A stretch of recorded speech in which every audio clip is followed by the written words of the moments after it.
भारत में मुसलमानों की सियासी सूरत हाल पर तहरीर करदा किताब खौफ और नफरत के दायरे में मुसलमानों का सियासी एजेंडा का एडवोकेट प्रकाश अम्बेडकर के हाथों रस्म इजरा किया गया।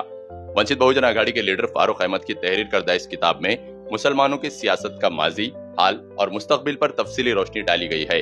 इस किताब के रस्म इजरा की तकरीब से खिताब करते हुए रेखा ठाकुर, मुस्तफा फारूक, आरिफा खानम शेरवानी, अब्दुल रहमान, नवीन कुमार व दीगर मौजूदीन ने मौजूदा हालात में मुसलमानों की सियासी हिकमत अमली पर मजबूती के साथ अपने ख्यालात रखे। लेकिन दुर्भाग्य ये कहूंगा कि मुसलमानों की जो सियासी सोच है, इस सोच पर मौलवियों ने कब्जा कर लिया है। बुरा लगेगा, लेकिन मौलवियों ने कब्जा कर लिया है। और मौलवियों ने कब्जा करने की वजह से जो हकीकत है, उस हकीकत को हम नहीं देख पाते। यहां पर फारूक जी ने कॉमन सिविल कोड की बात कही कि राजनीति जो है वो हकीकत की राजनीति पर अगर हम लोग मुस्लिम समाज को ले आते, कई लोग ये मेरे सिद्धांत से सहमत नहीं है कि मुसलमान यहाँ का जो है एक मेन प्लेयर है। और मुसलमान अपने आप को मेन प्लेयर इसलिए नहीं समझ रहा है कि उसको चारों तरीके से उसे पीटा जा रहा है, और इसलिए वो अपने दुख दर्द को ही एक मेन इशू बना रहा है। लेकिन वो यहाँ का एक मेन प्लेयर बन चुका है, वो उसके दिमाग में नहीं आ रहा है। और इसलिए मैं कहूँगा कि इस बात को जो है फारूक अहमद ने अपनी किताब में दोहराया है, मैं उनको सराहना देता, धन्यवाद देता हूँ। हम सब भारतवासी, हम भारत के लोग, हम एक शरीर की तरह हैं। अगर हमारी एक आंख में दर्द होता है, एक आंख लाल है, तो पूरा शरीर बीमार है।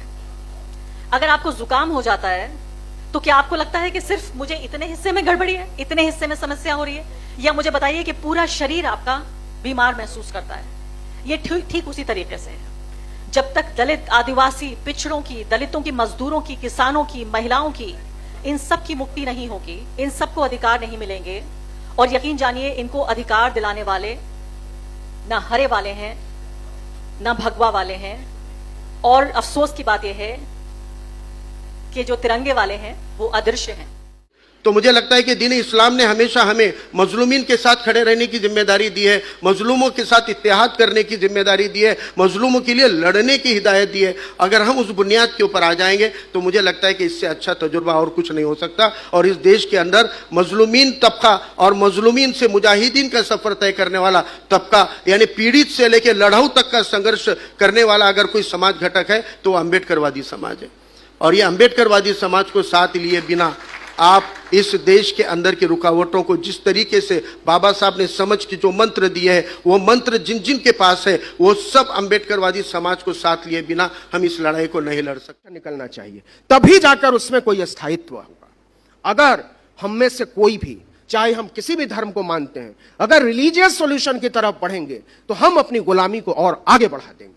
इसलिए जरूरी है कि हम सब पॉलिटिकल सॉल्यूशन की तरफ बढ़ें, उन लोगों की पहचान करें जो हमारी राजनीति को बिल्ड कर सकते हैं। हम डाइवर्सिटी को देखें कि अलग अलग बैकग्राउंड के लोग हमारे बीच हैं कि नहीं, मंचों पर हैं कि नहीं, समाज में हैं कि नहीं, घर